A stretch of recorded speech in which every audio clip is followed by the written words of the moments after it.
Hey, Shalom Yahaba Hashem Yahushai Barakatham to all the brothers of Israel. Shalom Yahweh Shamar Alatham by Hashem Yahushai to all the sisters. This is the ISUPK Las Vegas Thursday Scripture Breakdown class. I'm Priest and Officer of 50 on Rock. And today, I'm just holding it down until the officer arrives. They got caught up in some traffic, so Salakia. With that being said, in the meantime, today is, as I said, the scripture breakdown class.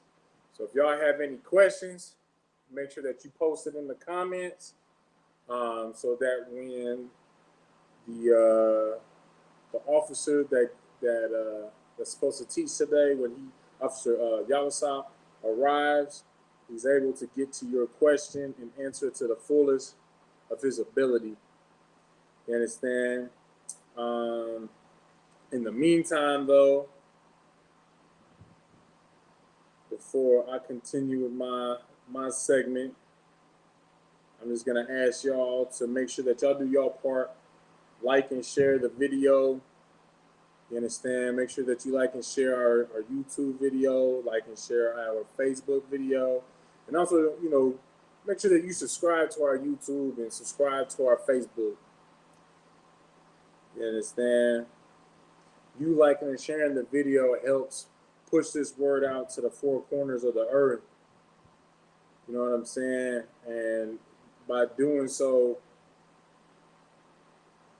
enables your brothers and sisters around you to have the opportunity to get their lives straight and in line in the eyes of the Most High God. You understand? Which in turn, for those of y'all that,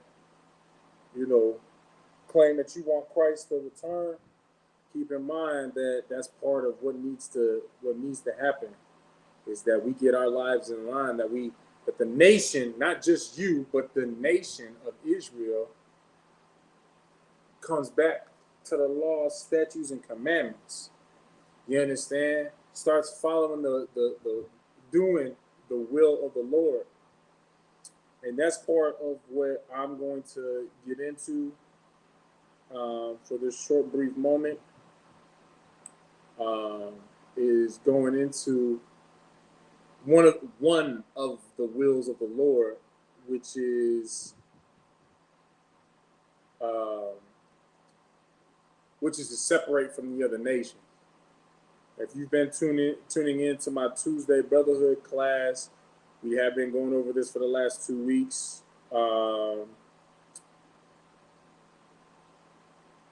haven't necessarily finished my breakdown, and so I believe now is a good time to, hit on some more key precepts, speaking about how not only the Most High God, but also how Christ himself also went into speaking about how we need to separate from the other nations, or even just the simple fact that Christ came for the separation of the people, the separation of the nations. You understand? And what I'm talking about right now, and we kind of touched on it on Tuesday, but we'll still start here just because of what I had just said and just brought out, which is a very heavy thing, because a lot of Christians believe that, Christ is coming to kumbaya and, basically everything that the homosexuals are fighting for, and what the fake feminist organization is fighting for. And what I mean by that, just so I can expound on it, so that y'all don't just assume that I'm just bashing women who have any type of pride for themselves. The problem with the feminist movement is basically the fact that they're trying to put themselves into a position of which they do not belong. You understand? Just like how the homosexuals today are trying to be treated equal to everybody else. You have to keep in mind that the Lord has set a position for man and woman.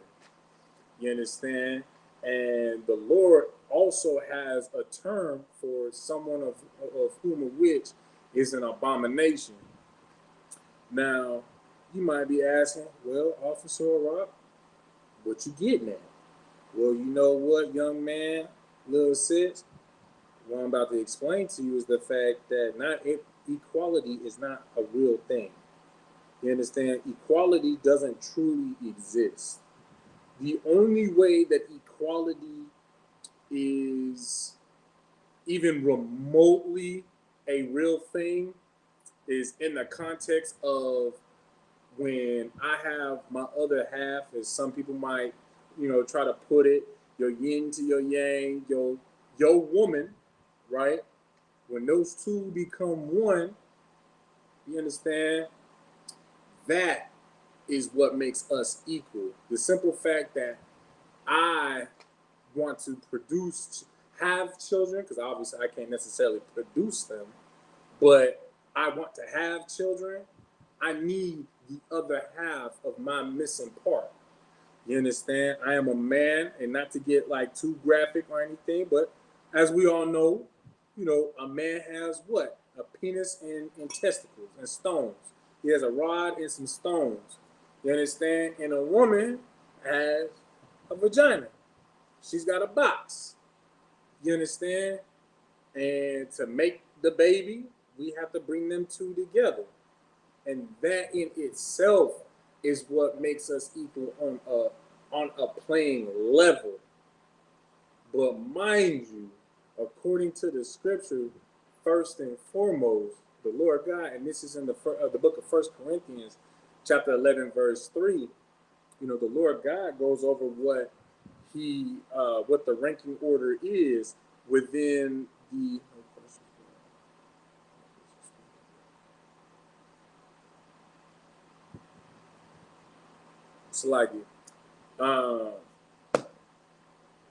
the ranking order that is established in the scripture is basically what pertains to the household. You understand? My woman can outrank me, or she can teach me. This is what I'll say. My woman can teach me how to be a doctor. My woman can teach me how to teach a little bit better, how to be a biologist, herbologist, what have you. You understand? My woman can teach me some things of the world that I don't know. Like I said, gardening, how to cook. She can teach me how to dress a wound. And a woman is allowed to teach us these things. Maybe she knows physics, engineering, what have you. There's nothing wrong with that. But this whole propaganda about how a woman can do what a man can do is outrageous. And it's outrageous, and all of it starts with everybody trying to push forward on the agenda that we can all be equal. But if we were all equal, we would be the same. Because mind you, I will have you know as well that there's no man that's equal to another man. You understand? Because there's somebody that he reports to. There's never been a man that has walked the face of this earth that did not report to somebody, that did not have someone over his head. You understand? I'll say that one more time. There has never been a man or woman who has walked on the face of this earth of which they did not have someone that they had reported to. You understand? Because mind you as well, the greatest man to actually walk this earth, our King, Yahweh Mashiach in the Hebrew, or Jesus Christ, mind you, he has someone he reported to, and that was the Most High God. You understand? There was someone that he went to for basically for orders. Yahweh Mashiach understood those orders. And one of them, which is what we're going to go over, is separation. You understand? There's a certain ranking structure that the Most High God had designed within that household, where the man reports to Yahweh Shai reports to the Most High God. But who reports to the man? The woman does. And who reports to the woman? The children does. You understand what I'm saying? The children of the house. All that goes uphill. You understand? Or essentially the orders come down within that house. Because it's the house of a rock. You understand? I give out the orders in my house. You understand what I'm saying? And that's something that, doesn't necessarily go down in the real world. Because mind you as well, I said real world. In the world that we are all, we all come from, or that our sleeping brothers and sisters are currently in. You understand? Where they're still following Christianity and whatnot. Now, mind you as well, even in the white man's world, even in the world that's outside of the world of Israel, which is the world that's outside this book, there's still a structure within the household. And how do you know that? Try to ask a brother, whom of which is in the world, hey man, you want to go get a couple drinks? You want to go do this? You want to go do that? And a brother that's really in like neck deep in that world, you know what he's gonna say? Let me ask my woman. Let me ask my rib. That's your first identifier that this brother in the world, man. Now, is there anything wrong for just seeing how she feels about it? I ain't gonna say that. But the fact that you feel that he would feel like it is his responsibility, it's out of respect, anything like that, for him to, hey babe, this is what I'm about to do. You understand? That's an identifier that brother is in the world. You understand what I'm saying? So anybody that is for those things of women equality, where they believe that the man should do just as much as the woman and this, that, and the other, mind you, there's a trade-off. There's an equivalent exchange trade-off between a man and a woman. There is. Even with the man being the head and the leader, there is a trade-off. And if y'all wondering what that is as a man, I'm going to give my life to make sure that you protect it, you provide it, you understand? You've got security, you got nothing, I am your logic behind all of your nonsense, buffoonery of thinking. You understand? That's what you get when you deal with a real man of the Lord, is a man that, will be stable-minded and will deal with everything in a logical sense. Because the reality of it is, and I'm not trying to go too hard on women, but this is the reality of things. Women deal with things on a whole lot more of an emotional level. Okay, so you deal with a man of the Lord. You're gonna deal with a man who's gonna make sure that you don't make mistakes just because it's like just because this is just how I felt. This is just what I thought. This is what I was thinking at that time. Well, you know what? A man of the Lord is going to think it all the way through. Sure, it's not to say that the men of the Lord, the priests and prophets of the Lord, the brothers in the ISUPK don't have feelings. That's not what I'm saying, that we don't have emotions, we don't feel, or even that they're taken into consideration. But they are not a priority. Salaki. They are not a priority on the level of helping us make a decision. You understand? And so that's why we say what we say about homosexuals and women who want to be, in that masculine position. Hey, Shalon, how about you? Trooper Tajwar, it's good to see you in the class. All right? It's good to see you. But you know what I'm saying? We have a reference, which is this great, amazing book, you understand, to keep us logical. Because mind you as well, the Most High God, he don't care about how you feel. It's about what he said to do and not to do, and what you choose to do. You understand what I'm saying? So,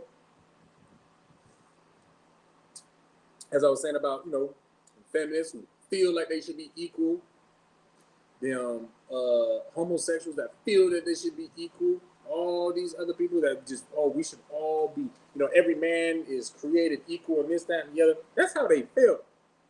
But mind you, let's also take into consideration what the Most High God has said. So I was going to start off with what Yahweh Shai said. Actually, no, I am going to start off with what Yahweh Shai Mashiach said.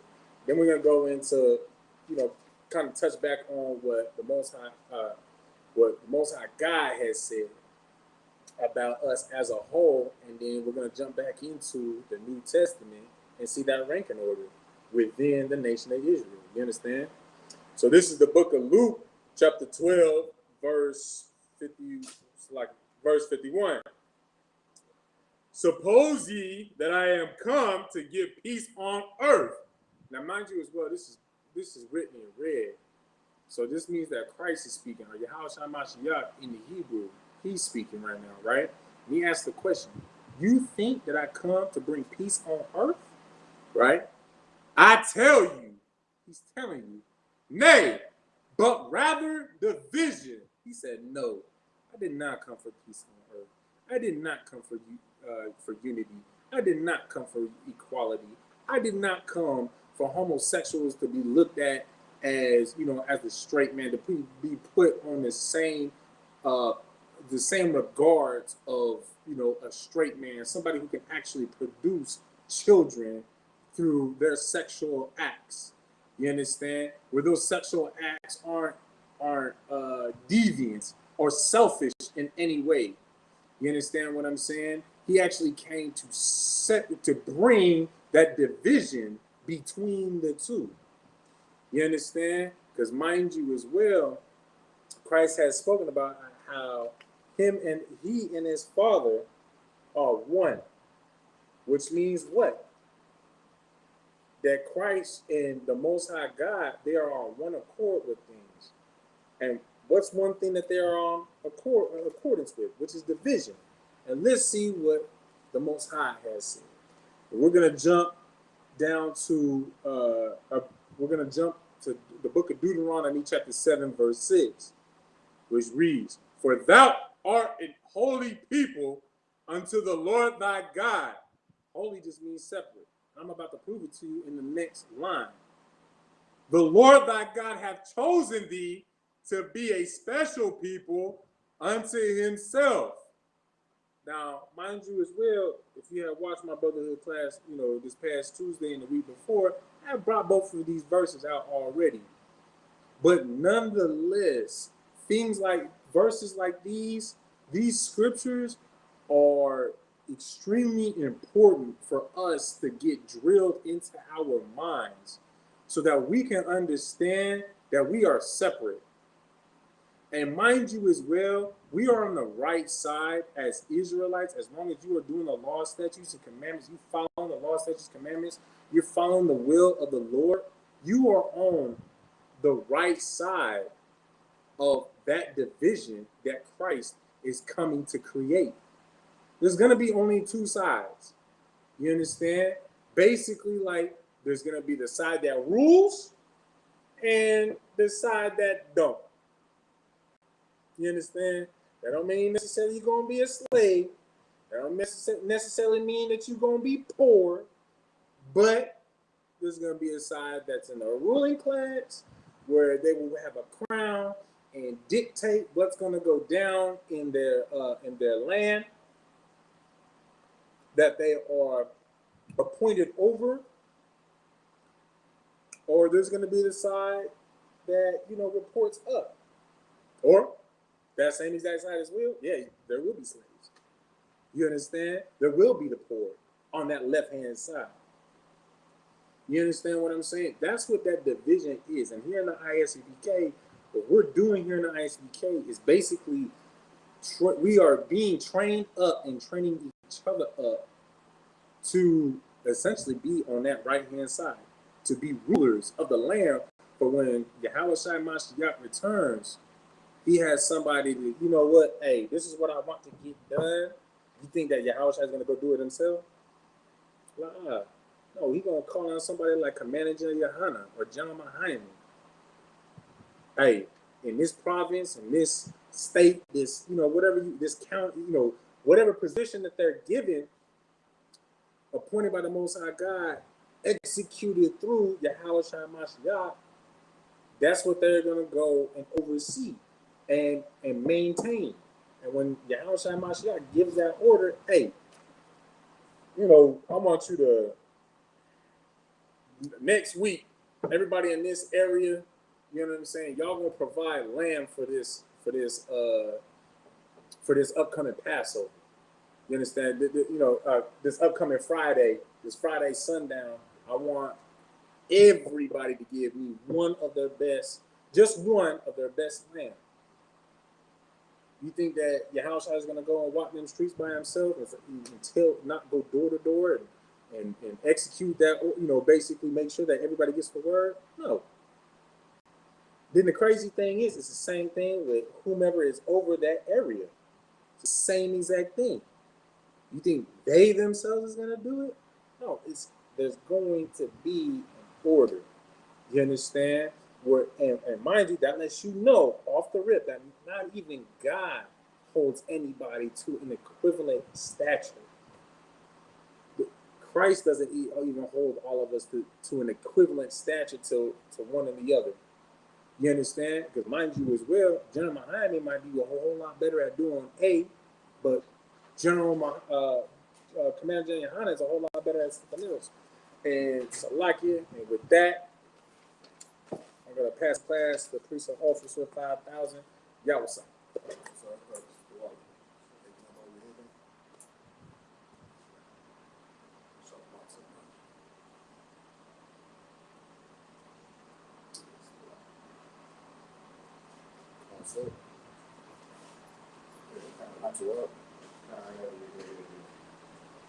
A different one? Oh, no, that's right. All right, let's get it, man.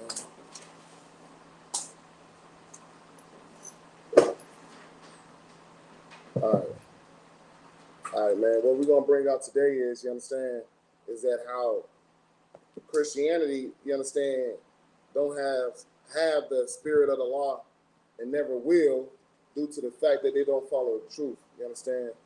They had nothing to do with God, nothing to do with the Lord, and we gonna prove it. You understand? We're gonna prove it right here today in the Bible. You understand? We're gonna prove it now. Let's get. First off, we're going to get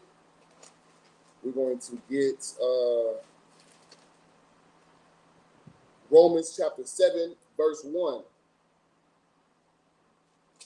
We're going to get Romans chapter 7, verse 1. Let's get it. Let's get it real quick. So, Salakia, bear with me, y'all. You understand? Bear with me real quick while I get Romans 7, verse 1.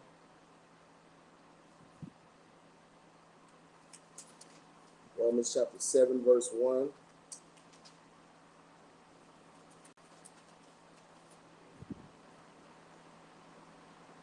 Romans chapter 7. Good? You good for right now? Just, yeah. We had Romans chapter 7, verse 1. So,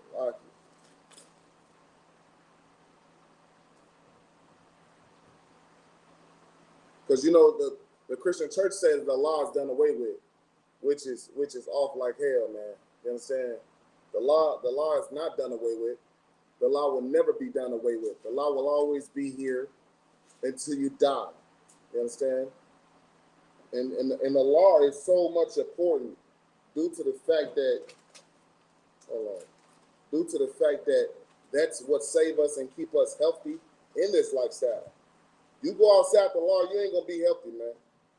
You understand? The Lord made laws, what to eat and what not to eat, and what to do and what not to do, you know what I'm saying, for a simple fact to keep you healthy, man, to keep you living.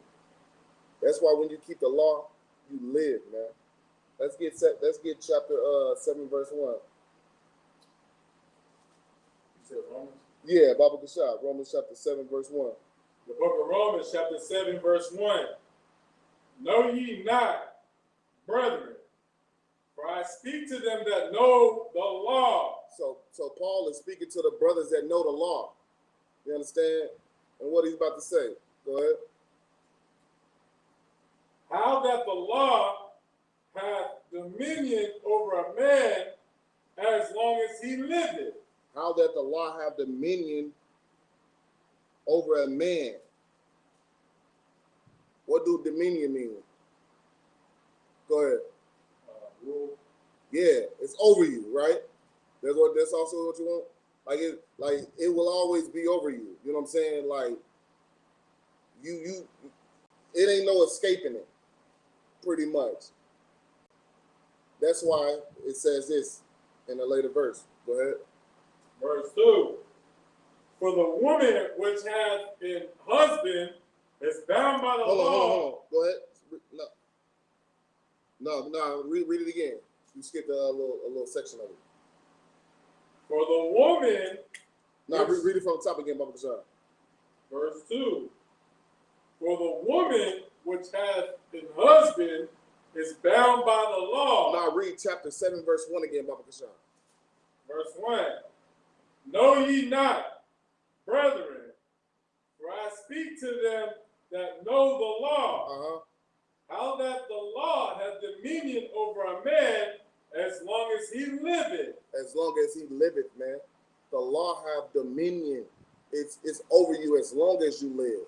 As long as you on this earth, you breathing, you looking at people, you touching people. As long as you know what I'm saying, you get to live and talk. You understand? You have to keep the law. It ain't no way possible where you can just do what you want to do. Hey, Salaki, you'll give me that red headpiece right there? What? That burgundy one. It look like that burgundy one. You have to still keep the law, no matter what. You understand? So, with that said, you know what I'm saying? And also, if you listening to somebody else, that's who you follow. You don't follow God. Like I was bringing out last time with the baptism. A lot of Christians, they follow John. They don't follow God. You understand? And we gonna get that, man. If you obeying, you're saying yourself, you love yourself, man. You don't love God. Oh, I'm gonna listen to myself until God come down and tell me himself. That's what Christians love to say, all right? You know what I'm saying? Until that's what, if God ain't tell me himself, I'm gonna listen to myself. That's what you basically saying. So you love yourself, man. You don't love God. Because in the same breath, you could cut them by saying, do you love God? And they would say, yeah. Because they don't want to, you know what I'm saying, not say they don't love God. You know what I mean? So let's get it. We're going to keep on going further into it. You understand? We're going to keep on going further into it. Let's get Matthew 5 and 17.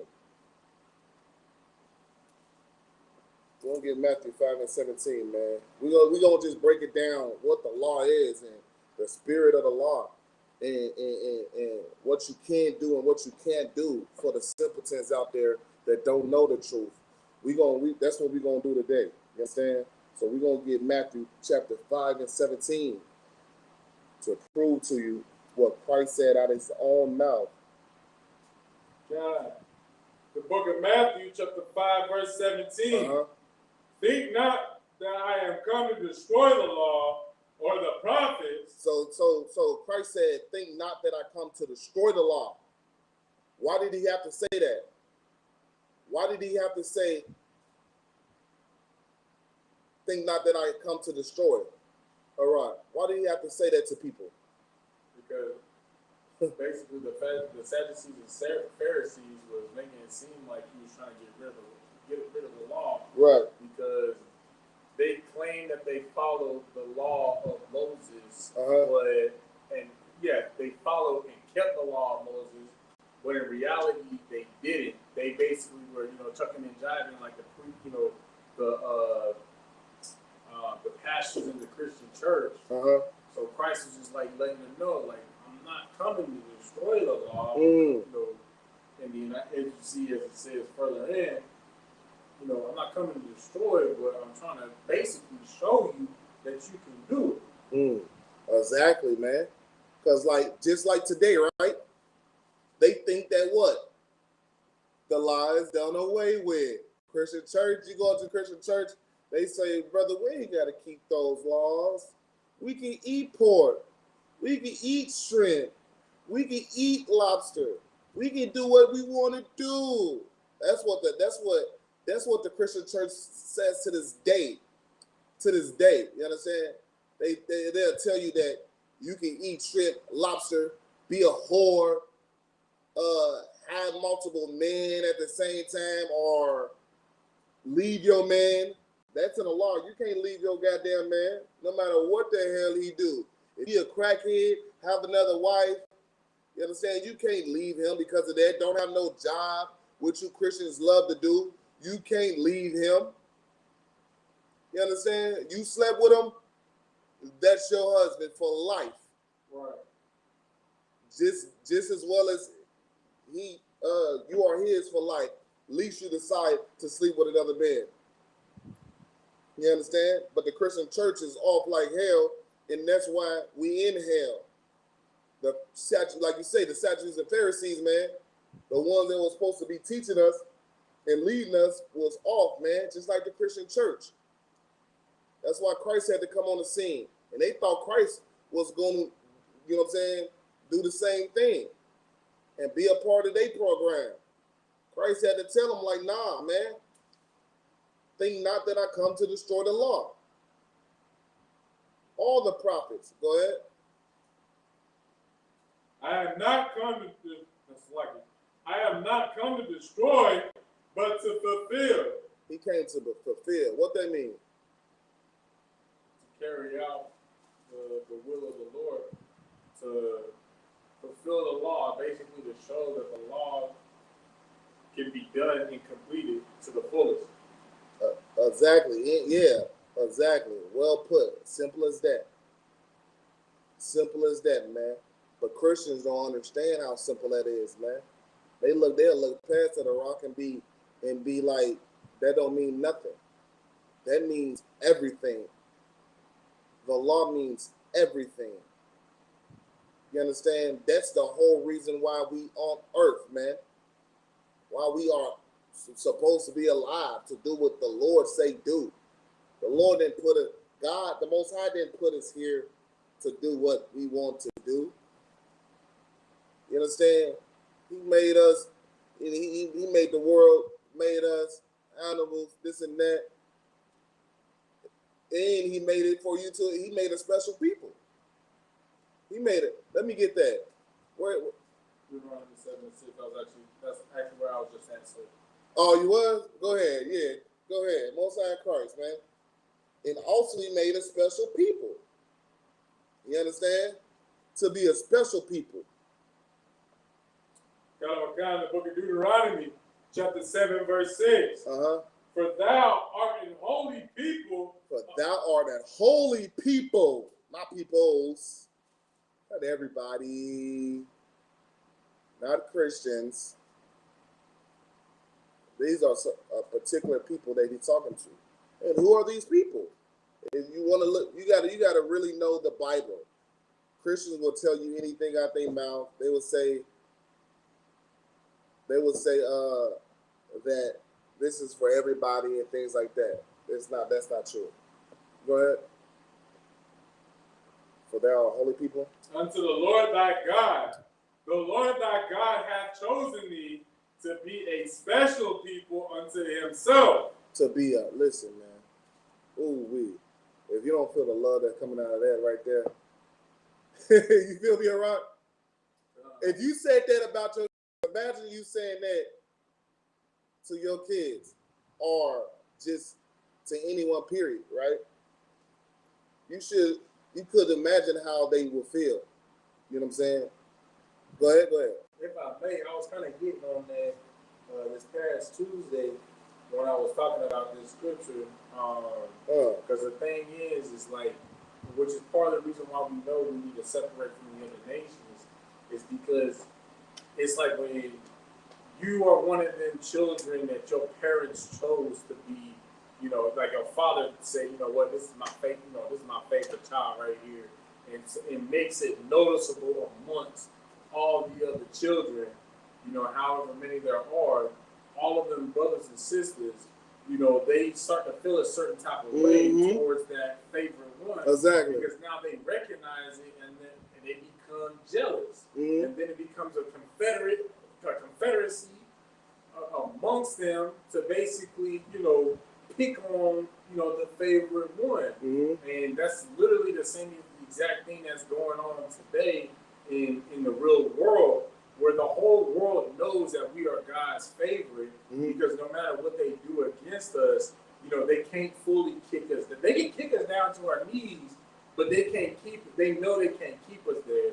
They can, kick the dirt up into our faces, but they know it won't stay in our mouths, because they know at the end of the day, and not to sound Christian or anything like that, good. but our Father who chose us to be the favorite, the Most High God who chose us to be His favorite, is there to wipe the goddamn the dust out of our face, pick us up off of our knees. The only thing that we gotta simply do is just follow after what He had asked us to do in the first place. You understand? And so and they know that. That's heavy that you say that. Like you say that's even in the Bible, man. I don't know if you brought that out either. Like what in Psalm was it 85 and 4 with the Confederacy? What Jacob went through. Was it Jacob? Joseph? What Joseph went through. Oh no, I didn't touch that on that. Yeah, that's what Joseph went through. It happens literally within our yeah, go ahead. Like it happens even within our own, but that's the thing, when you the favorite of the favorites, it's an even bigger impact within, because there's nobody that destroys the so-called Black, Hispanic, and Native American man more than ourselves. Because if we wasn't destroying ourselves, then there would be no way that the other nations could destroy the Blacks, Hispanics, and Native Americans. You know what I'm saying? Yeah. So it's like, it's literally, there's no gray area with it. It's simply black and white. It's not even the other nations that's destroying us. It's we destroying ourselves. Yeah, for the lack of knowledge. Exactly. And I'm gonna give you something bigger than that. The reason why we in slavery today is because we want to break the law. Right. And what are some of those laws?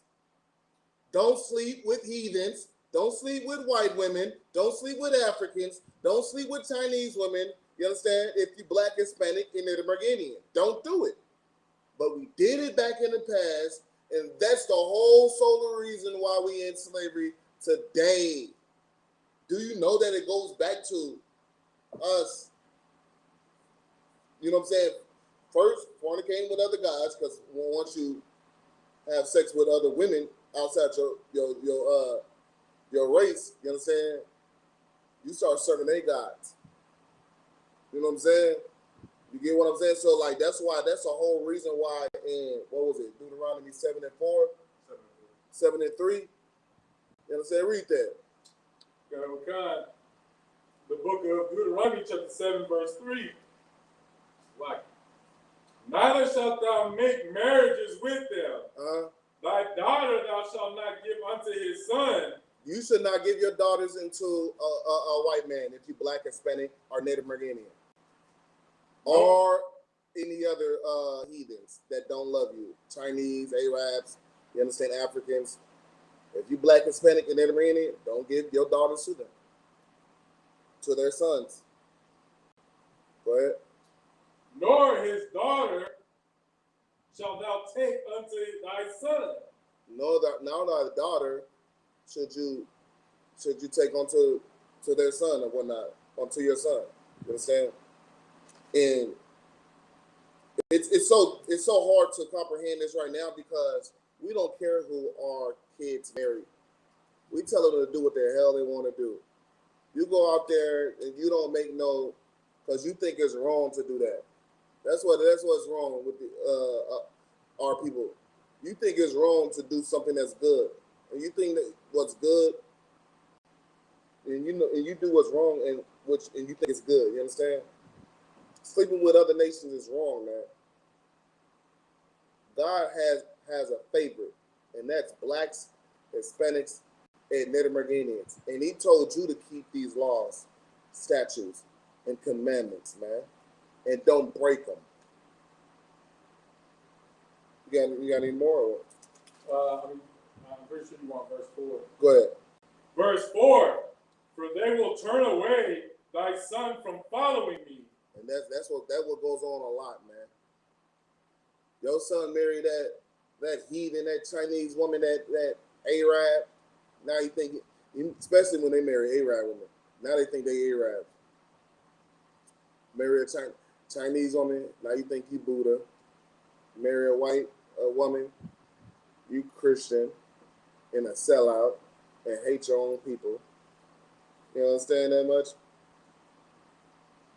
So let's go to so we can go back to Matthew 5 and 17, Brother Deshaun.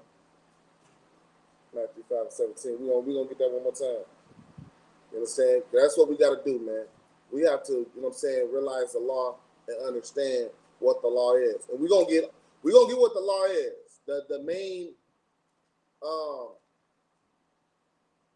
mistakes that we make, I'm going to try to help you out with that. Now, the Christian church says you only got what? 10 commandments? That's what they live by, right? Correct? I mean, right? They live by the 10 commandments. But we know how many commandments is there? I mean, how many laws and commandments are there? Some lot here. I know is it 633 or 634 or is it 636? I think it's 633. I'm not 100% sure. I think it's 600. Yeah, it's about 600. It's about 600. I know it's 630. Salakia. We got to get that. Salakia. It's about 600 some laws. But guess what? You like, damn, how am I gonna keep all those laws? How am I gonna do that? Do you know how many laws there is to drive? And you keep those? The driving laws? Yeah. It's a whole bunch of laws that you don't even recognize, but they're there, but you keep them. I know.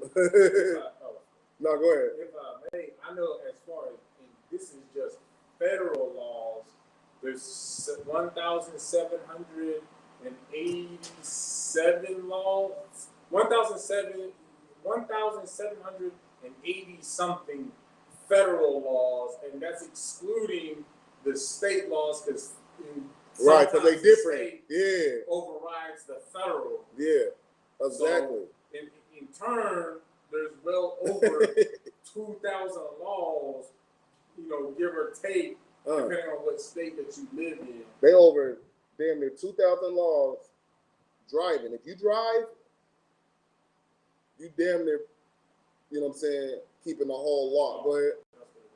It's 613. Yeah, I was about to say that, but I ain't want to say no number. I just want to look it up. I ain't want to say no number. I was about to say 12, dog. I was about to say 612. Nah, but go ahead. But what you brought out is heavy because look, in the driving world, it's what, over 2,000. Let's just round it up to 2,000 laws, right? That you have to follow. Right? It's only 612 laws that you have to follow for God. Oh, that's. So if you can't do that, if you could do, you know what I'm saying, what the world laws is, you surely can do what God say do. You know what I'm saying? You surely can do that, man. Go ahead.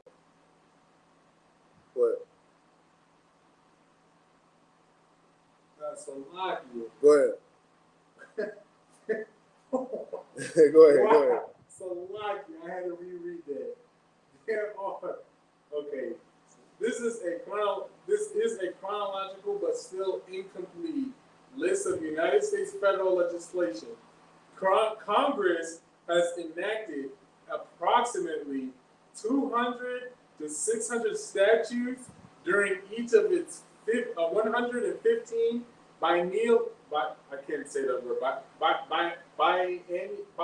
biennial terms so that more than 30,000 statutes have been enacted since 1789. So in reality, it's 30,000. Yeah. And they ain't just talking about street laws, and they talk about all laws altogether. That also includes both federal and state. So those it's a lot of laws, and you keep them point blank period, because you out of jail, right? I mean, you probably still doing some things that you shouldn't be doing, but for the most part, they saying that it's like 30,000 laws and statutes you should abide by. Go ahead. If I may, sir, it says current estimates of the number of federal laws in America. Mind you, it said estimate. They don't even know. No. Of federal laws in America range anywhere between 15,000 and 50,000. Point is, 613 to follow with the law. Right, you only need 600, 613, right? 613 to follow God laws, but you need approximately 15 to 30,000 or 50,000. Let's just say 15,000. I'm gonna give a damn if it's 2,000. If you can obey that, you should be able to obey God laws. So Christians, I'm gonna need y'all to do something. You need to stop acting like you can't do it. You can't goddamn do it, man. You just being selfish to yourself. You being selfish to your kids. Because guess what? By you being a sinner, your kids is gonna be sinners, and they might get destroyed right along with you. And that's selfish. Go ahead. And if I may, just to kind of further, what we've been talking about with like separation and whatnot, before you had a rise. No, go ahead. What the book of Malachi, chapter 3, verse 6, the Lord, I'm just paraphrasing it, but the Most High has said, I am the Lord thy God, and I change not, so that the sons of Jacob do not be consumed. And what's so heavy about that, with what we're talking about right now, is there was 613 commandments in the beginning, and there's 613 commandments today, where, in other words, there is no room for tripping up once you learn it, because there is no, we just passed a new bill, we just did this, we just did that. Like, for example, like get it, Baba Bashad. You bringing out something heavy. It's on topic, but you bring up something else, but it's still on topic. But Salaka, go ahead. But where it's just going into how the white man is going to keep on, changing their laws. Because like we just read, there's over 50. Basically, they say it ranges from 15 to 50,000, but we know doggone well, the state laws, pushes past that, because the state laws still have legislation where they can say, okay, that's unconstitutional, and this is our law on that. So, and they, tripped up in our state, and so this is how we're going to go about it. So, like, with that being said, that technically pushes it outside of that 50,000 law threshold. So the thing is like with that, there's nobody is safe in the land of the so-called free. There's nobody that's safe in the land of America, because at one moment you can say something about Asians, then the very next day, now there's an anti-Asian hate bill. You know what I'm saying? Mm-hmm. Even though they say every man is, created equal here in the land of the free and out here in America, but yet I don't see an anti-Hispanic, Native American, or Negro hate bill, but they got one for the Asians. Mm-hmm. Right. Nah, facts. That's so heavy that you brought out. Ain't that point? What was the scripture that you brought out, though? It's Malachi 3 and 6. Now, repeat it, though. Paraphrase it. The book of Malachi, chapter 3, verse 6. Yeah, I was like, I'll just do it here. That's a short book. What was it about, though, again? The book of Malachi, chapter 3, verse 6. For I am the Lord, I change not. Therefore, ye sons of Jacob are not consumed. And ye sons of Jacob are not consumed, man. That, you know how deep that goes? Why he say he changed not? So we won't get destroyed, totally consuming, swallowed up, right, gone. He changed not. Ooh, man, that's so much love right there, man. Because look, if he, okay, let's just say he changed, right? And he said that now he loved the world. Right. Now it could be more righteous heathens than Israelites, right? Look what, and then what we have to do? Dismiss the Israelites, which is blacks, Hispanics, and Native Americans, and cleave to or just look after these heathens. And guess what's going to happen with us? We will get totally consumed. We will get consumed. You know what I'm saying? Like, that's heavy, man. Oh, you feel me where I'm coming from, though? Go ahead. If I may, isn't the consummation, us being consumed, isn't that precepted with 85 and 3 through 4? 85 what? Oh, that's like it. It's in Psalms. Maybe it's not 85. Where it talks about that they have brought a confederacy, or they have formed a confederacy against the Lord their God, so that Israel. They need no more in remembrance. God. Yeah, I believe that's 83. Isn't that a precept of Malachi 3 and 6? Because the thing is, if the Lord, because off of what you were saying, it could be. I've never seen it used that way.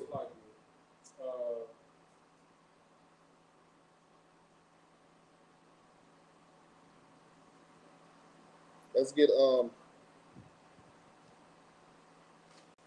Let me get Romans 7:1 again. Salaki, I got it because I want y'all to really understand these scriptures and be able to have like full ammunition to bring a lot of things out. You understand? So I want to read Romans 7:1 again. You know what I'm saying? So you can have like full ammunition. So like if you speaking on another matter, you can bring this out and be like, you see. Go ahead. So if I may, to that point, it was at Psalm 83, I would start at verse 4. Yeah. It's 4 and 5. It's 80. The book of Psalms chapter 83 and 4 and 5.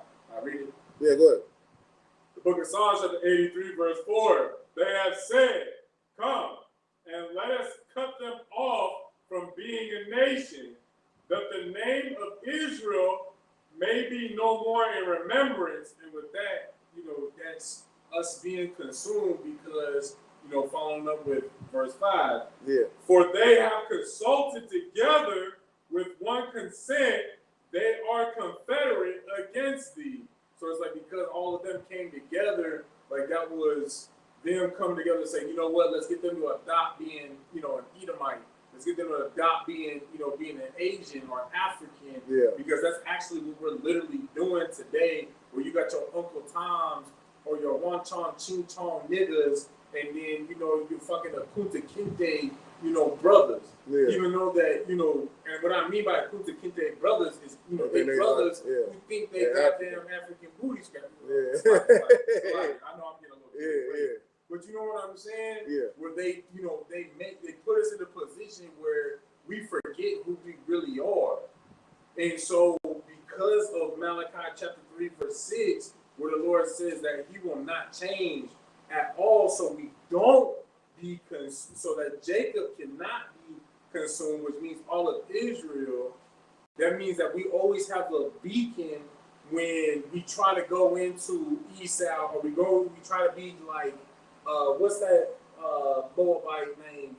Bruce Lee, because that was really big in the 70s and the 80s. You know what I'm saying? Where everybody thought, oh yeah, I'm an Asiatic Negro. Yeah. You know what I'm saying? In the 70s and the 80s. And then, today it's more prominent with us trying to be, going into Africanism. When those cultures kick us off to the curb, we still have that beacon. We still have a way to come back home. You understand what I'm saying? That's what I'm asking. Yeah. Is if you can precept them two together. Yeah. With Malachi 3 and 6 and Psalm 83. Salaki. The doggone. Yeah. But that Psalms 83, 4 and 5, where they're the people of the world consult amongst themselves to make us be consumed. But the Lord, He won't change so that we can't be consumed. Exactly, man. And just like I said, just imagine if, because especially the Sadducees and Pharisees, which is the Christians to this day, right? And every other nation that's not ISUPK. You understand? Like they love to try to change God, right? To try to make him, oh no, he's this way, he's this way. No, he love everybody. Oh, he's just also loving all year round, all this and that, and that he had to just check somebody. I don't change, man. What I said is what I said. Just like what is basically just what you're saying, like you know what I'm saying. If you know what I'm saying, you want somebody to remember you want them to do what? Like you'll be like, I don't change, man. You know what I'm saying? I don't change. What I said 30 years ago is what I mean. What I said 40 years ago is what I mean. That's what the Most High is basically saying. What he said is what he said, man, and what he means. He don't change for nobody. He ain't gonna change for nothing, man. You understand? Now, if you change your way, he will stop from killing you. But they ain't changing him. You know what I'm saying? They're just saving your life because he do have some type of mercy. So people use that like, oh yeah, he said he was gonna kill so and so, but he didn't. They'll say that. They'll bring out a topic in the Bible. He said he was gonna kill the nation of Israel, but he didn't. You know what I'm saying? But you gotta forget, he's a merciful God, you know what I'm saying? But what he talk about and what he agree on, and if he make a deal with you, he ain't gonna change that. And what deal did he make with Israel? If what our forefathers made a deal with, keeping these law, statute, commandments. Abraham, Isaac, and Jacob, our forefathers, kept that promise. And after Moses, you understand, we didn't keep that promise, man. And that's why we in slavery to this day, man. And that's why we're going through the problems that we're going through. Because we think that we can smoke weed, smoke crack, be an alcoholic, be a whore, sleep with whoever we want to. You know what I'm saying? But let's get I want to get 7 and 1 again, Baba Bashar, please. The book of Romans, chapter 7, verse 1. Know ye not, brethren, for I speak to them that know the law, how that the law hath dominion over a man as long as he liveth. As long as you live it, right? So, do that mean when you die, you don't have to keep it? Do you have to keep the law when you die? So, like, God is the God of the living, not the dead. Exactly. My point is, like, you don't have to keep it when you die, because when you die, you're going to be reincarnated back on earth. You're not going to heaven. You feel me? You're not going to heaven, because if so, he said when you die, you don't have to keep it. So you meaning to tell me when you in heaven with God himself, you can sin, you can eat all the shrimp, lobster you want, you can be disgusting, you know what I mean? You get my point, right? Like, that proves the point of reincarnation in itself. that proves that you die and come back to earth. If you look at it as in the in the perspective of a smart man and not a dumb Christian. You know what I mean? But never mind that. Let's get Romans chapter 6, verse 23, Baba Shah. You had anything you wanted to bring up? I had a question. I'm trying to remember what that question was, but I know it had pertained to what Also, we were talking about. Also, let me tell you something, man. I'm gonna tell you. I don't know if you know this story, all right? But I'm gonna tell it. I'm gonna tell a old One West story, right? So look, in Harlem, we had a school, right? And across the street was something called like a bathhouse or something like that. And in that, or something like that. But in that house, guess what it was? A whole bunch of homosexuals. This is across the street. Imagine we teaching across the street, and across the street from there is a house full of homosexuals with a hot tub in there as big as a swimming pool. Hold on, I know, as big as a swimming pool. And they listening to the word. You know how we is. We blazing on anybody that we can. You know, we damn near used to do personal attacks back in the day and everything. But my point is, they was unstoppable, you right? And they thought that they didn't need to keep the law. They thought that they didn't need to keep the law all up until, this was before AIDS, all up until when they caught AIDS. And they didn't know what they had, right? This is before AIDS came.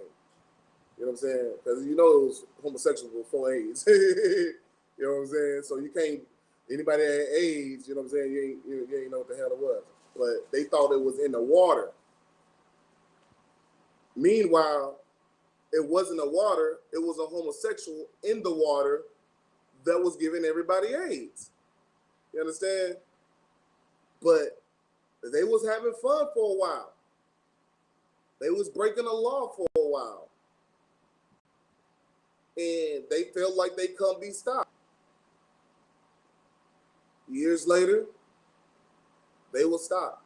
By what? AIDS, man. And you get put to death with AIDS. Now you got pills that, you know what I'm saying, make you last a little longer. You're still gonna die though. You know what I'm saying? Still gonna die. And whoever you have sex with is definitely gonna die and get destroyed, man, and suffer for what they've done. You understand? Some disgusting things, you know what I mean? But you had something you want to bring up? Yeah, kind of. So I had a question with precept in Malachi 3 and 6, and also Psalms 83, 4 and 5. So when you bring those two together, I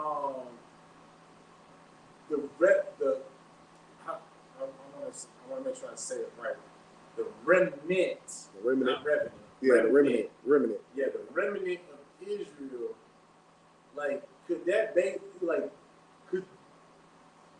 and I know we're not supposed to speak as bold, we shouldn't speak as boldly in a prideful sense, but is that remnant basically the ISUPK, today, where it speaks about how the Lord will, just leave a remnant of us on the earth? Because now where my question from that is coming from is a remnant is a very few, or we could be numbered like the grains of sand on the beach, but yet there's only basically a remnant of the sand. Like, you can basically say, I grabbed a handful of this beach, and that's a remnant of the beach, because there's a vast amount that's in your hand, but in comparison to the entire beach, you barely even have a fraction. Like a remnant, if I'm not mistaken, and I'm about to look it up, but that's facts. I know. So I'm asking. I'm asking because I want to know. It's a remnant Actual question in perspective. So, like, are we the remnant today where we're going through the selection process, being in the ISUPK to be that remnant? Okay, get the scripture. You got a scripture with it? The remnant scripture? Yeah. I don't have the I mean, I can pull it. Yeah, pull it. You can pull it real quick. And then, but basically, you know what I'm saying? We the ones that's going to be left. So if you put it in that perspective, yeah, man, you know what I'm saying? Like, that remnant is, you know, the ones that, you know, keep the law and hear the law, you know what I'm saying? And join to the people that keep the law.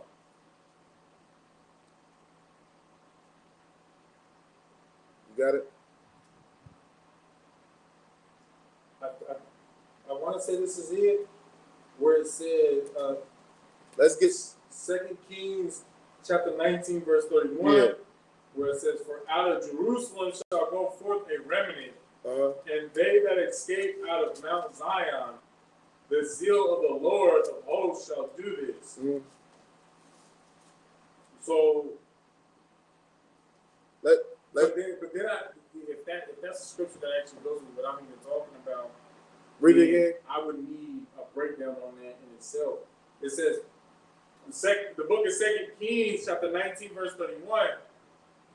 So, like, "For out of Jerusalem shall go forth a remnant, and they that escape out of Mount Zion, the zeal of the Lord of hosts shall do this." Mm-hmm.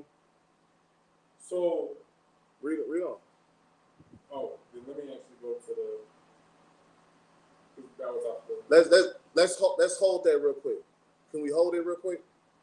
Yes, like let me put it on. Let's hold that so I can, you know what I'm saying, get these scriptures in. Let's hold that about yourself.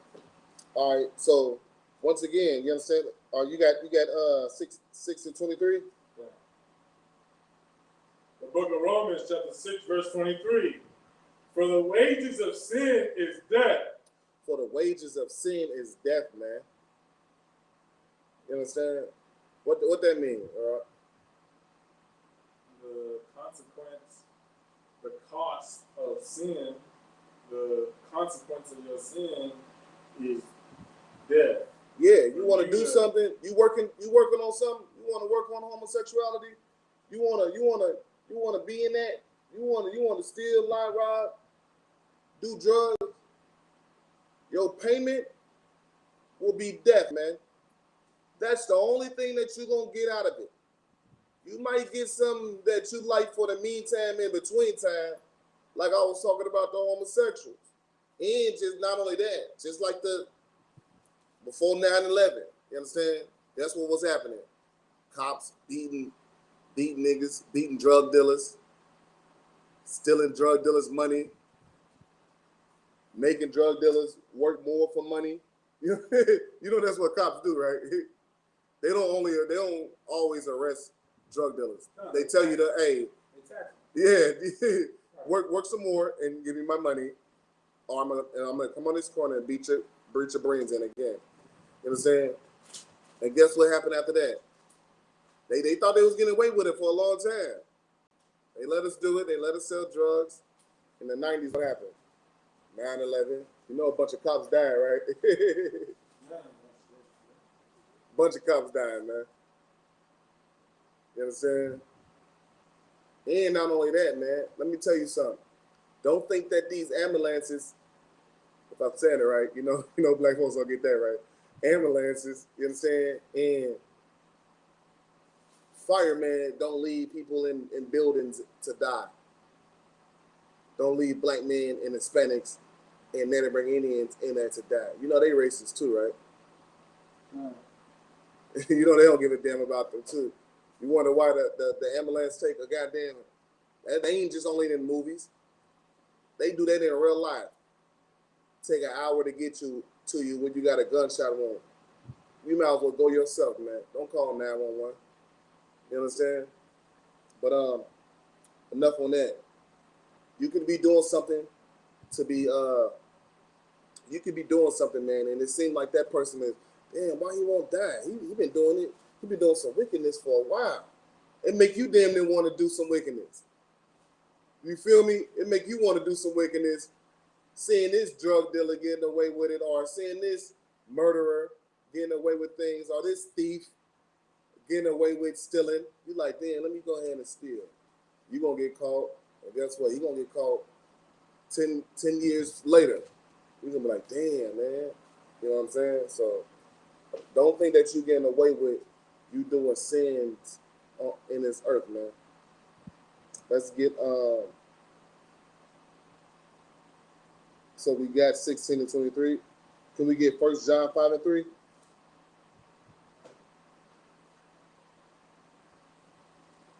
You understand? Because once and foremost, man, they tell you don't fight, you know, sin and things like that. You know what I'm saying? Invite the sin in. You know what I'm saying? That's what the Christianity church tells you to do. Go ahead. The book of 1 John, chapter 5, verse 3. For this is the love of God. For this is the love of God. That we keep his commandments. And his commandments are not grievous. So when you got people saying that they love God, man, and sinning, and saying that, you know, they love God, but doing what they want to do. Like my brother, he was up in here last week. He'll say he loved God, but smoking weed. How you smoking weed if you love God? He said don't smoke weed. That's what he said do. He said sleep with white women. He said don't sleep with white women. That's what you doing. You don't love God, man. And his laws is not what? And his laws and his commandments are not grievous. And his commandments is not grievous, man. What that mean, all right? Grievous is like nothing that's not gonna like really afflict you. Like a grievous wound is like a wound that's like really hard to. Yeah, it's not gonna hurt you, man. To listen, man. To stop eating pork. You got beef, man. Eat all the beef you goddamn want to. You got lamb. You got goat. The best thing on earth, the goat. Salaki. That lamb. So, you know what I'm saying? You got all these different things that you can get. So, you don't have to eat shrimp, lobster. And we're going to get into that because people don't know that's a sin. So, we're going to get all into that, all right? We're going to get into that. So, his commandments are not grievous, man. It's not going to hurt you to do what's right, man. It's not going to hurt you. It's not hard to do. You understand? Let me get 1 John 3 and 4. The book of John, chapter 3. Wait, 1 John or John? 1 John. The book of 1 John, chapter 3, verse 4. Whosoever committed sin transgresses also the law. For sin, whosoever committed sin transgresses also the law. What that mean? For sin is the transgression of the law. What that mean, right? Sin is anything that goes against the law. Exactly, man. But how could you know what sin is when they don't teach you? Right. In the Christian church, they don't teach you to sin. They don't teach you what sin is. They teach you the 10 Commandments. Well, but what's one thing that is major in the Christian church that they got to have? Tithes. What? Tithes, man. That's not a part of the 10 Commandments. They teach the 10 Commandments, right? All right. But they don't, and they teach tithes. But they don't teach that you ain't supposed to eat no lobster, shrimp, pork. You know why? Because it suits them to do that. It suits them to eat pork, shrimp, lobster. And it's wrong to do. It's literally wrong to do.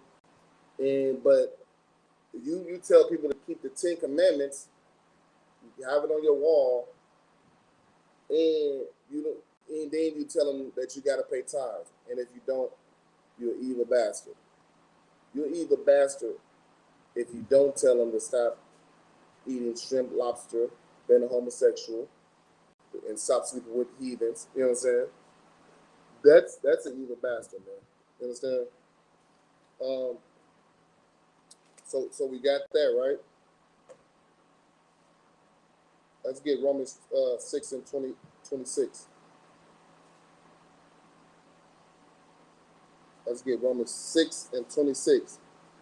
6 and 26? Yeah. And then one. No, Romans 6. What? There's Romans what? Chapter 6. There's what? Romans 6. Yeah. And verse.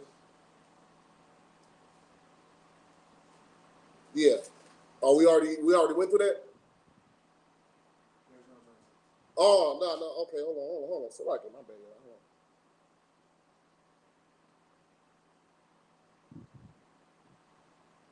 Hold on. Romans 6 and 24. Hold on. It's like it, man. We read 23. And it's no. Hold on.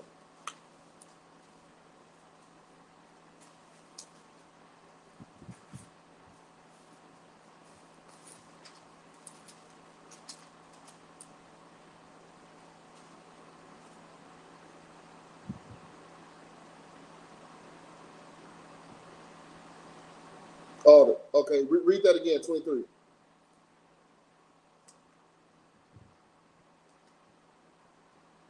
Now we're in the book of Romans, chapter 6, verse 23.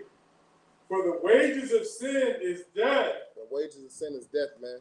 Don't do it, man. The only outcome is you getting put into death. Go ahead. But the gift of God is eternal life through Yahushua Mashiach, our Adonai. So now we're about to learn what sin is. Leviticus 11 and 1. We're about to learn what to eat and what not to eat. You understand? We're gonna learn a few things. We're gonna learn what to eat and what not to eat, man.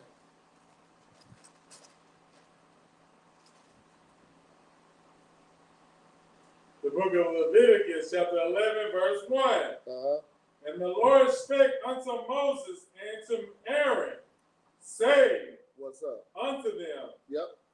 speak unto the children of Israel, saying, These are the beasts which ye shall eat among the beasts that are on the earth. Now remember, we read, God don't change not.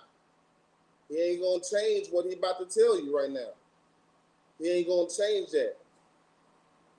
Go ahead. If I may, I know this is kind of like it's on topic with the scripture that we just read, Leviticus 11 and 2.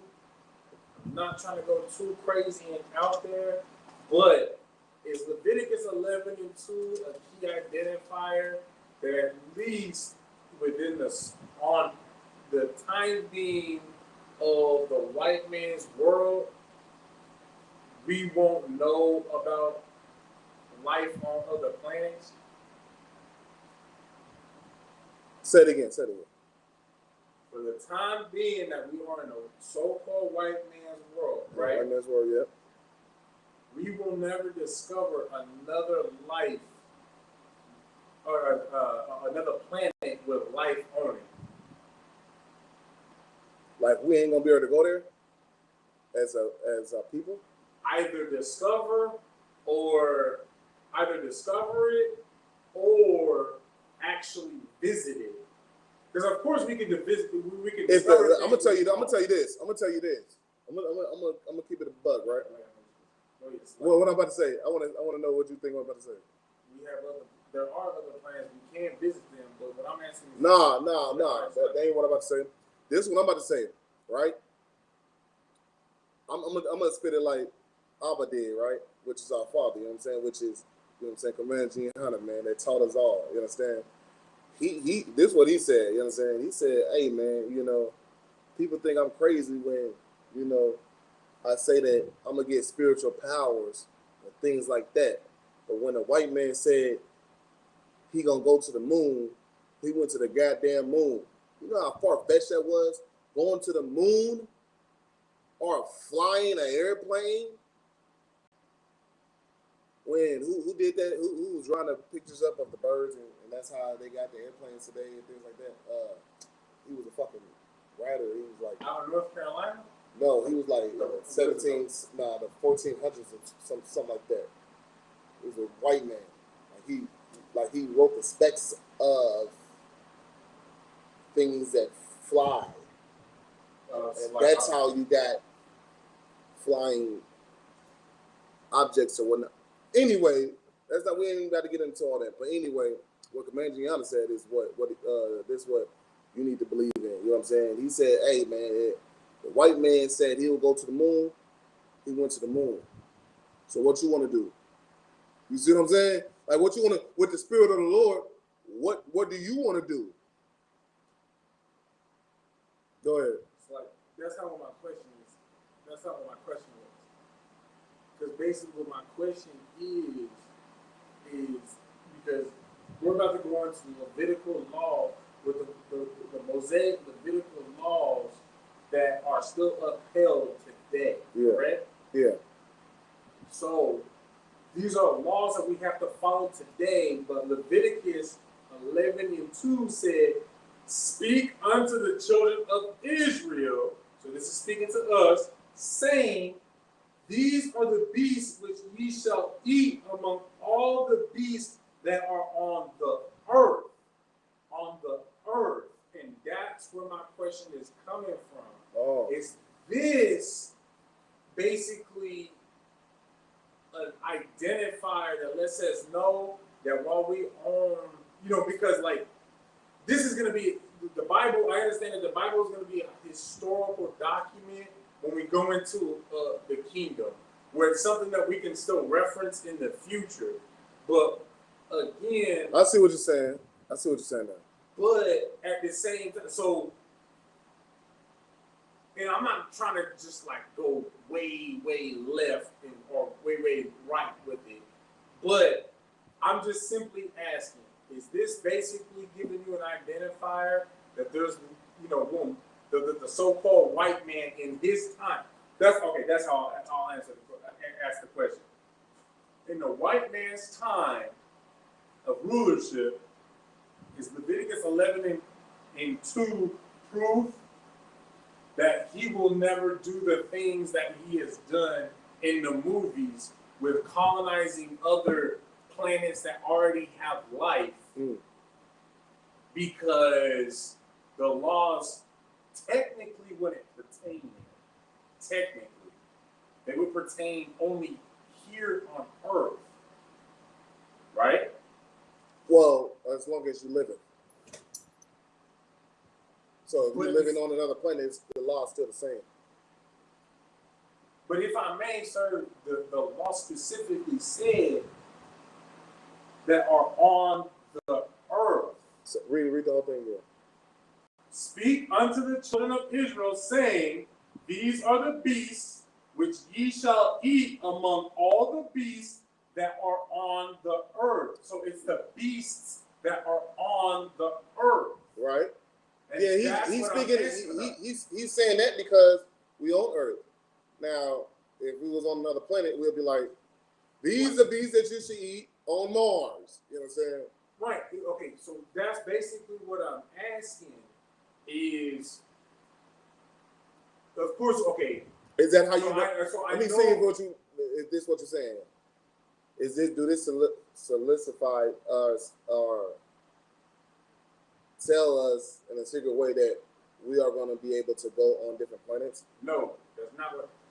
Okay. All right. No, what I'm getting at is that a secret way that the Lord is saying that while during this time of all these captivities and where we are confound to earth. Yeah. These are the laws until the time that we are actually in full rulership for eternity, then I'll basically give you the rest of the laws for the rest of the galaxy, universe, and what's, thus forth. So in other words, what my question is that the white man will not get the opportunity to go and land on Mars. Maybe he might land on Mars, but he won't be able to inhabit Mars or nor terraform Mars. You know what it means?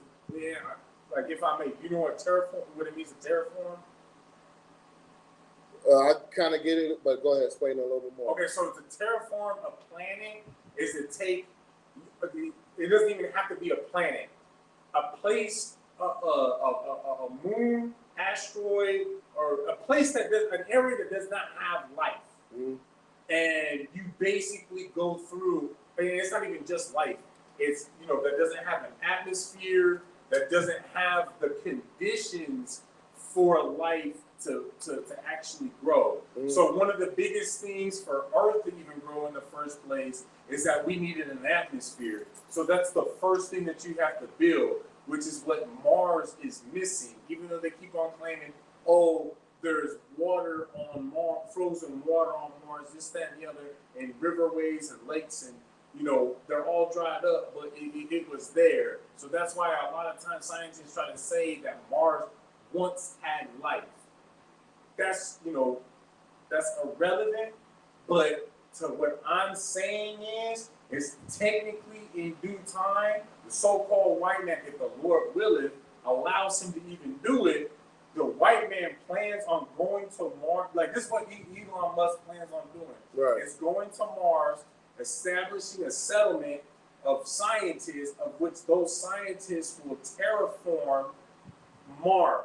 So basically, they will bring things to Mars that will influence bringing an atmosphere into the air. Then, because of the atmosphere, now the planet is able to lock in heat.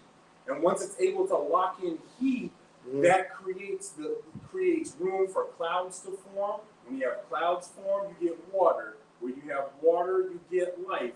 And then it begins the process of terraforming, which is basically an artificial way of creating life on a planet and or moon that never had life in the first place. That's what terraforming is. Okay. So is this law basically letting us know in itself that terraforming won't be a thing until we go into the kingdom? And one reason I'm also asking this, if I may, real quick, when you go into Leviticus chapter 19, verse 19, where it starts to talk about how you're not to mingle seeds, the seeds of the crops, and also to mingle the cattle with diverse kind. That would be part of terraforming on another planet, because of the atmosphere, the soil, and everything, now things are starting to fuse. Basically, be black with white, ass with a horse. Things basically, it's like an interracial mix, right, to live on that planet. You understand what I'm saying? Yeah. And so with Leviticus 11 and 2, is that letting us know off the rip that essentially, as long as we're on Earth, these are the laws. But is it only the laws for the Earth, or are the laws still going to pertain the same as well when we go to another planet? Yeah. I'm gonna tell you why.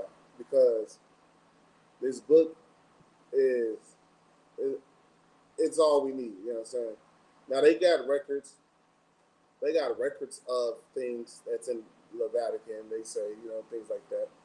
But all we know, what we know is, this is what's going to get us where we need to get to. Now, I can't say that, what I'm saying, because I can't say that, hey, we have a different law on Mars, because we're not there, nor All I know is this is gonna make us. The Lord thought about everything way before you even thought about that. He thought about that. Right. So these laws, just know that these laws, first and foremost, we have to understand this earth before we can understand another planet. So we shouldn't even be focused on Mars, even the goddamn moon. You know what I'm saying? Because we got bigger problems, which is these laws, the statutes and commandments down here that we can't even fucking figure out. Okay, come on. We can't even figure out, should we eat this or should we not eat that? You know what I'm saying? Let's get through that first, you know what I'm saying, before we get to everything else. And that's even in the Bible. You know what I'm saying? They ain't even out of my own mind. That's in the Bible. You know what I mean? No, kind of.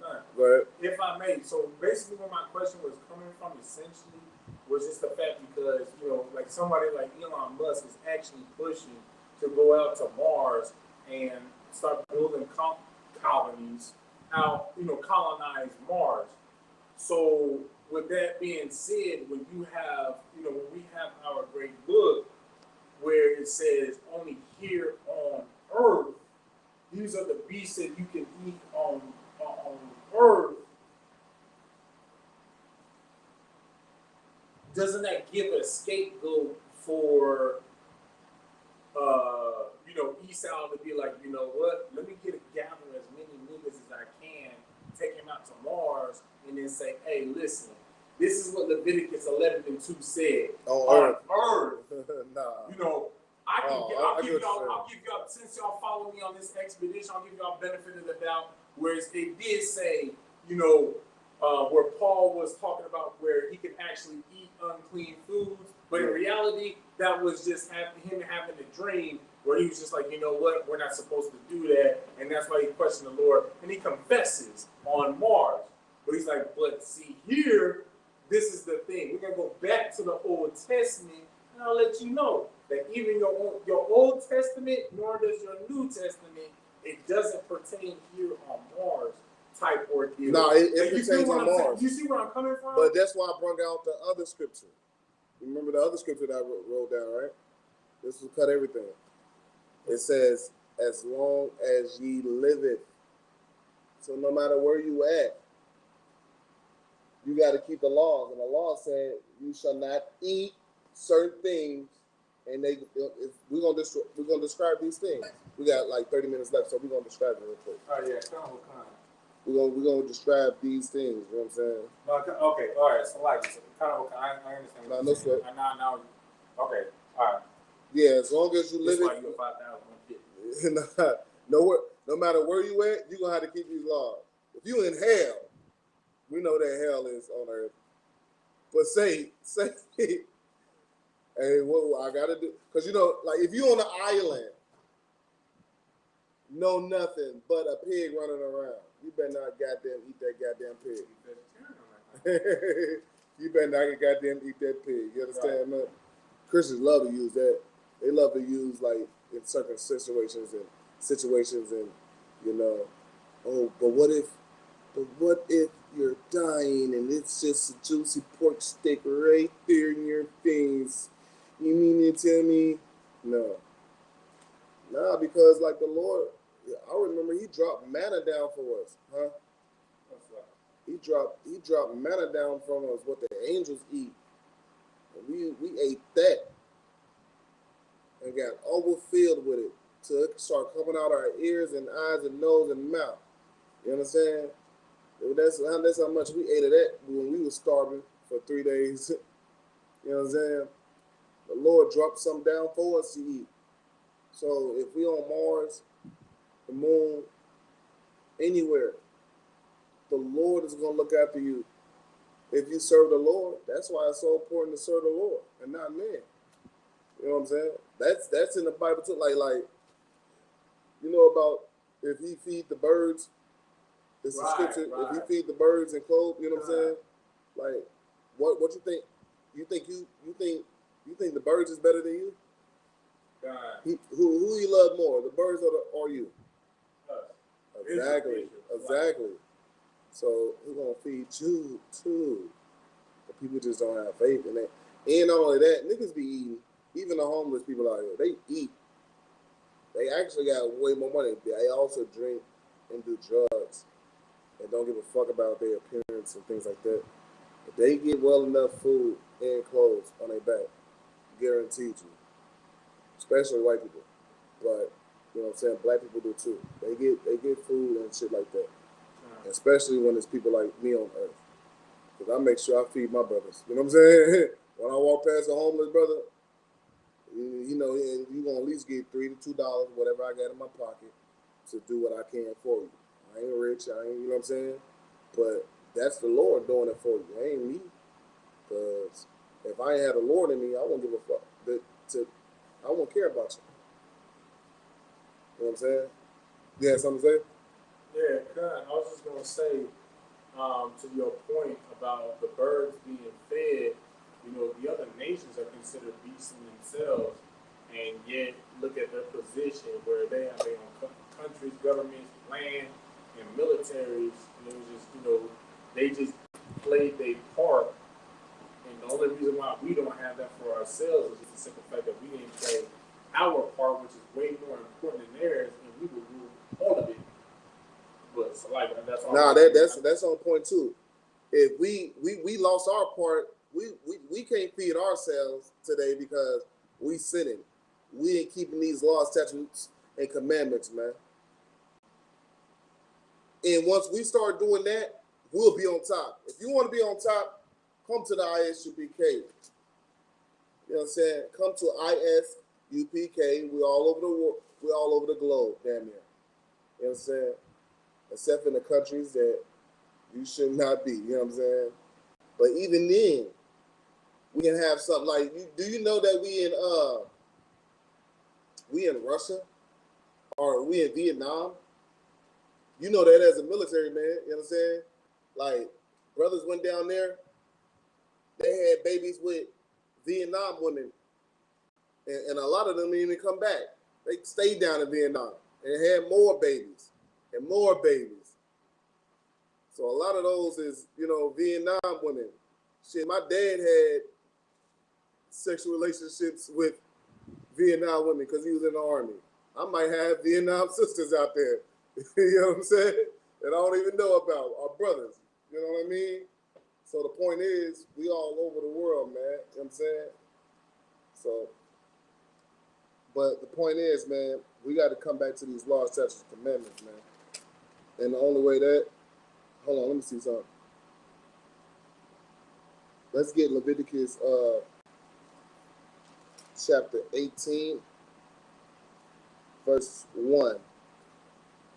No, Leviticus chapter 11, verse 1. Because we're going to get what you can do and what you can't do. Huh? Yeah, 1. All right. The book of Leviticus, chapter 11, verse 1. And the Lord spake unto Moses and to Aaron, saying unto them, verse 2, speak unto the children of Israel, saying,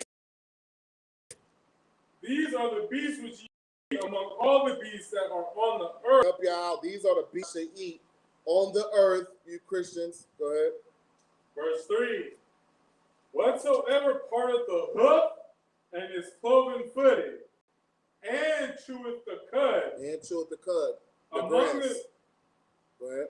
among the beasts, that shall ye eat. So the ones that's cloven footed and split the hoof, you can eat like a cow. You understand? You gotta look at their feet and see what their feet look like and what they eat. You understand? And that's what you know that you can eat. I ain't never knew I can eat some moose. Good night.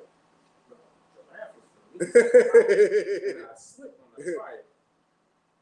Some giraffe, brothers, the sister got some giraffe too. But we're gonna talk about that later though. We're gonna let's read a little more of this. We definitely gotta get it though, right? I know you're gonna try it with me. They fight with their necks. You know that mother 10. Right. Go ahead. No, okay, I know what you said. Verse 4, nevertheless, these shall ye not eat of them that chew the cud, or of them that divide the hoof, as the camel, because he cheweth the cud, but divided not the hoof. So the camel cheweth the hub, but he divided not the hoof. You know what I'm saying? He is unclean unto you. He unclean to you. He chew grass, but he don't divide the hoof. Once again, it's all about their feet, about what they eat. Go ahead. And the coney, because he cheweth the cud, but divideth not the hoof, he is unclean unto you. Coney is a rabbit. Yeah, go ahead.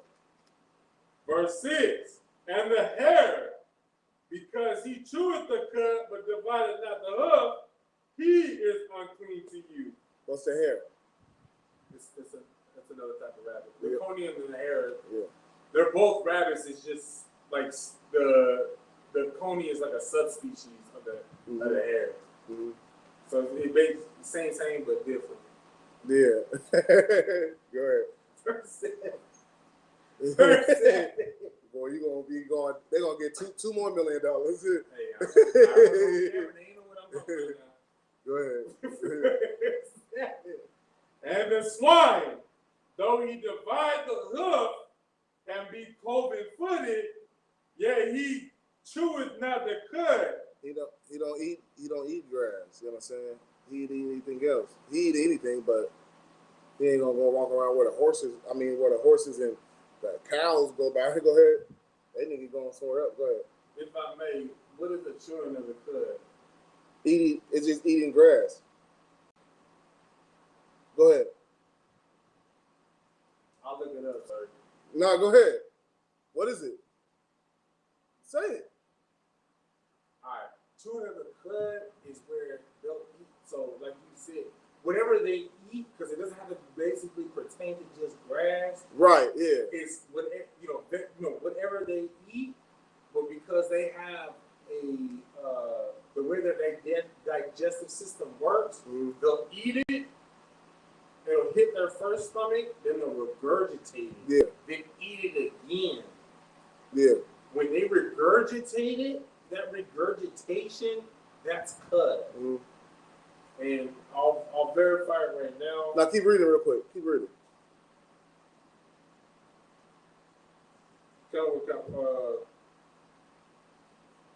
Verse 8. Yeah. Of their flesh shall ye not eat, and their carcass shall ye not touch. And also, it's not because of what most of they eat, right? Because, like chickens, they eat their own biles and stuff like that. You feel me? Yeah. So it's not about what they eat; it's about what the Lord made clean, and what made, you know what I'm saying, and what He didn't make clean. So that trickles down to where, you know what I'm saying, the Lord tells you what to eat and what not to eat. So you're right; it's not just about grass or anything like that. But go ahead.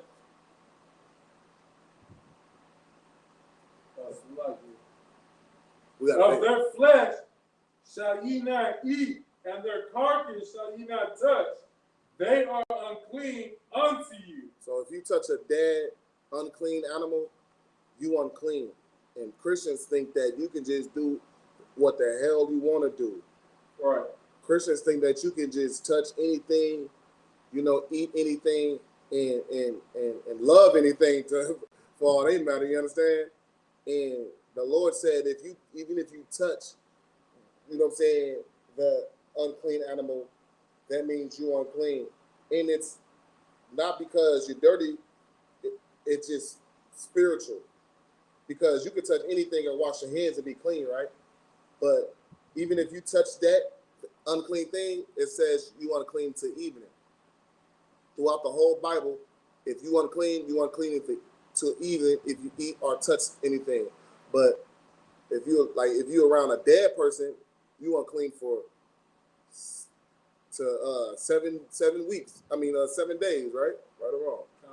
Go ahead. So if I may, it says right here, Google for cud chewing animals. Cattle, deer, sheep, goats, and antelope are some examples of animals that chew their cud. When cud chewing animals eat their food, some of the food is stored in a special pouch within its stomach.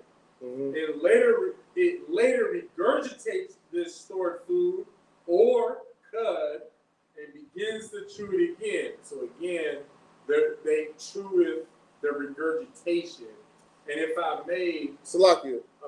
also too, like, they not people that.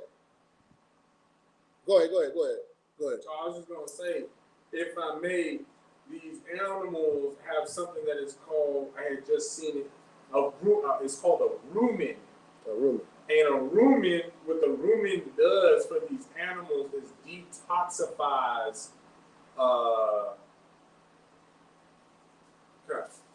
Basically, it detoxifies anything that they eat to the fullest amount. That's why a cow is, or the lamb is clean for us to eat. Because the rumen for a cow or a lamb, in comparison to a lobster, there's a certain time that you can't eat a lobster. Yeah.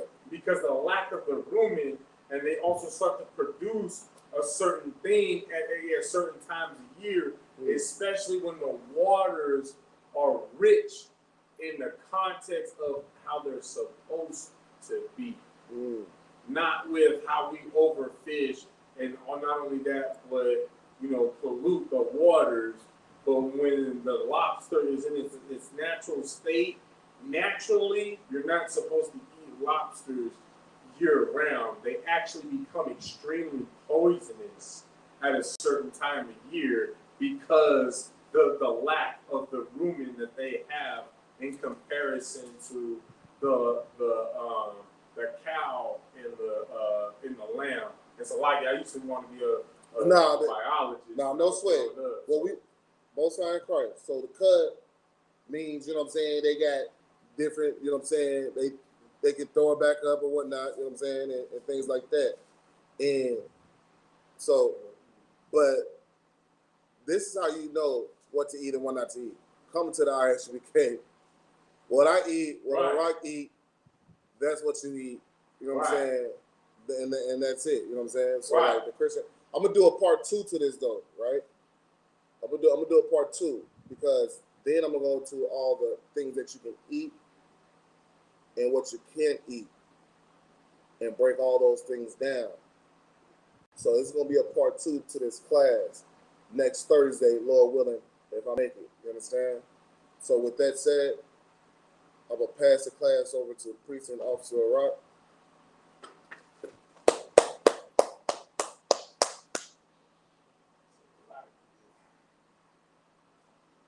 Kind of a kind. This is the ISUPK security announcements. We are ISUPK started on the 1 West 125th Street, Harlem, New York. New rule for new brother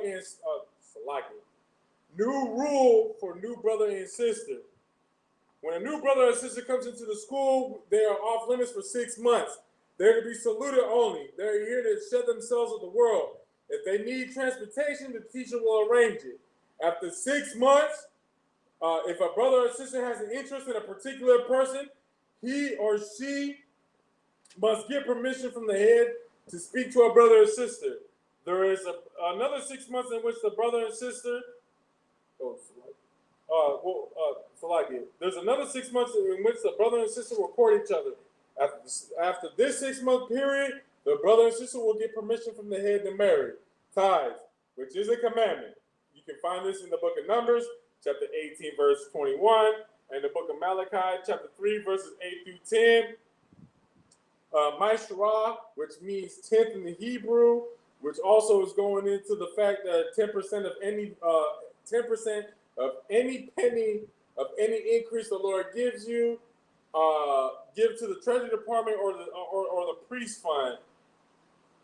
Select it. 10%. Select it. It's 10% of any 10% of any penny that the Lord give you. Salakia, give to the Treasury Department or the teacher. Priest fund, free will offering for priests. It's not mandatory. It can be whatsoever amount that you would like.